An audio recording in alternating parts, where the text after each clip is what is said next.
सुदामा जी को गरीबी क्यों मिली? अगर आध्यात्मिक दृष्टिकोण से देखा जाए तो सुदामा जी बहुत धनवान थे।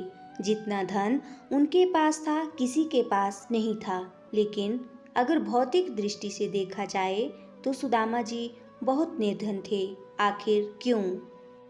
एक ब्राह्मणी थी जो बहुत गरीब निर्धन थी। भिक्षा मांगकर जीवन यापन करती थी।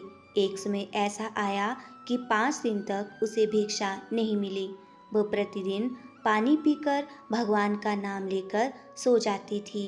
6वें दिन उसे भिक्षा में 2 मुट्ठी चना मिले। कुटिया पे पहुँचते पहुँचते रात हो गई। ब्राह्मणी ने सोचा अब ये चने रात में नहीं खा पाऊंगी, प्रातःकाल वासुदेव को भोग लगाकर तब खाऊंगी। यह सोचकर ब्राह्मणी चनों को कपड़े में बांधकर रख दिया और वासुदेव का नाम जपते जपते सो गई।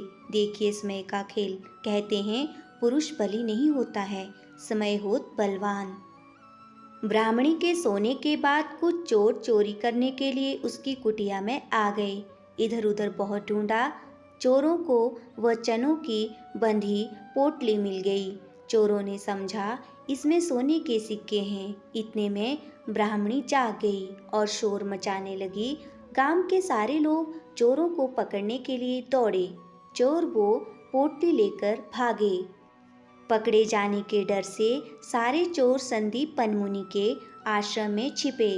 संदीप मुनि का आश्रम गांव के निकट था, जहां भगवान श्री कृष्ण और सुदामा शिक्षा ग्रहण कर रहे थे। गुरु माता को लगा कि कोई आश्रम के अंदर आया है। गुरु माता देखने के लिए आगे बढ़ी। चोर समझ गए कोई आ रहा है। चोर डर गए और आश्रम से भागे। भागते समय चोरों से वो पोटली वहीं छूट गई और सारे चोर भाग गए। इधर भूख से व्याकुल ब्राह्मणी ने जब जाना कि उसकी चने की पोटली चोर उठा ले गए तो ब्राह्मणी ने श्राप दे दिया कि मुझ दीनहीन असहाय के जो भी चने खाएगा वह दरिद्र हो जाएगा। उधर प्रातःकाल गुरु माता आश्रम में झाड़ू लगाने लगी। झाड़ू लगाते समय गुरु माता को वहीं चने की पोटली मिली। गुरु माता ने पोटली खोल के देखा तो उसमें चने थे। सुदामा जी और कृष्ण भगवान जंगल से लकड़ी लाने जा रहे थे। रोज की तरह गुरु माता ने वह चने की पोटली सुदामा जी को दे दी और कहा बेटा जब वन में भूख लगे तो दोनों लोग ये चने खा लेना। सुदामा जी जन्मजात ब्रह्मा ज्ञानी थे। ज्यों ही चने की पोटली सुदामा जी ने हाथ में लिया त्यों ही उन्हें सारा रहस्य मालूम हो गया। सुदामा जी ने सोचा गुरु माता ने कहा है ये चने दोनों लोग बराबर बांट के खाना, लेकिन ये चने अगर मैंने त्रिभुवन पति श्री कृष्ण को खिला दिए तो सारी सृष्टि दरिद्र हो जाएगी। नहीं नहीं, मैं ऐसा नहीं करूँगा। मेरे जीवित रहते मेरे प्रभु दरिद्र हो जाएं, मैं ऐसा कदापि नहीं करूँगा।